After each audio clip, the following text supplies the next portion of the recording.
said. I took a breath and dropped my shoulders. My muscles burned from how tightly I'd been holding them. But Ella, look, I need to bring you into my confidence.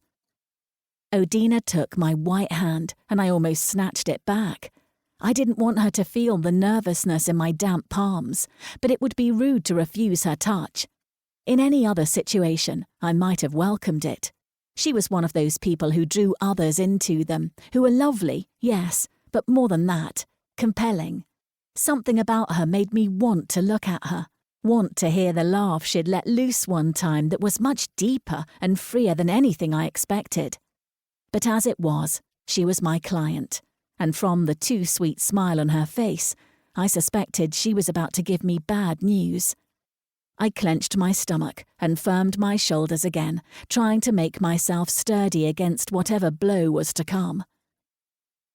My dress allowance is fully spent this month, and Kiju simply won't give me any more silver.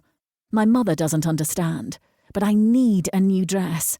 I'm going to a party next week, and everyone has already seen everything I own.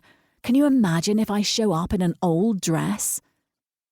I owned exactly 3 dresses, made of my own cast-off fabrics. What I couldn't imagine was having more options than that. And I knew she wasn't talking about just a garden party. But I nodded anyway. The party would likely be with the chieftain of our city and with the players.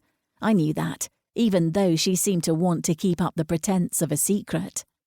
Perhaps she thought she kept a veil of mystery over them, but there really was no need for it. People in town knew the influence the players had over the chieftain and his council. A group of young, wealthy people, the players, had sprung up around this chieftain a few years ago, though there's always been a group of them hanging around each prince, playing to each of their desires. They were meant to be his eyes and ears in town, reporting the trends, the people's sentiments, advising him on how to please and gain loyalty. But it was them who really set the trends. They got to choose what people wanted to wear next, what patterns and fabrics and hats, where they'd spend their money. And they got richer just by being close to the chieftain, it seemed. I can't imagine, I said, my words dripping with a sweetness that was as fake as the smile Odina wore. Exactly. So, I want to buy this wool, but I'll have to give you something else for it. Silver still, just not coins. Her smile fell into a hard line. No, not again. My heart sank like a stone. This had never happened with Odina. Before Papa was taken, I'd sometimes sold cheaper fabric to farmers and mill workers and their families, and they'd offer something else for payment. A thing I couldn't take to market and trade for something to eat. A cracked earthenware pot painted a fading blue. A black plate that would reveal itself to be pewter if I just scrubbed it enough. A dress 2 sizes too small that smelled of someone else's under the arms. None of these things did me much good, but I took them anyway, because I couldn't look at the faces of the children and think of them going without warmer clothes for the winter. Odina, though, was certainly not going without. I'm afraid it'll have to be coin, miss. I had a debt to pay for the supplies to make this bolt, as well as many others.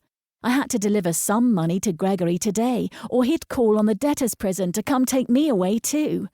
Odina had to pay coin, or I'd have nothing. But Ella, just wait until you see. Odina took a little brown box off a side table and pulled out a necklace.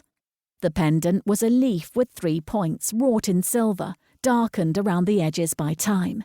It was beautiful in a way so few things I saw were. Made for no other purpose than to be admired, like the butterflies in the window. But it wouldn't pay off anything. She didn't realize how that felt, not when she lived in this beautiful house. Panic gripped my insides like a blacksmith's clamps, and I tried to steady myself enough to make my words clear. I can't take that, miss. Odina waved a hand. Oh, don't worry. It's not that sentimental. I have others like it that we brought from back home.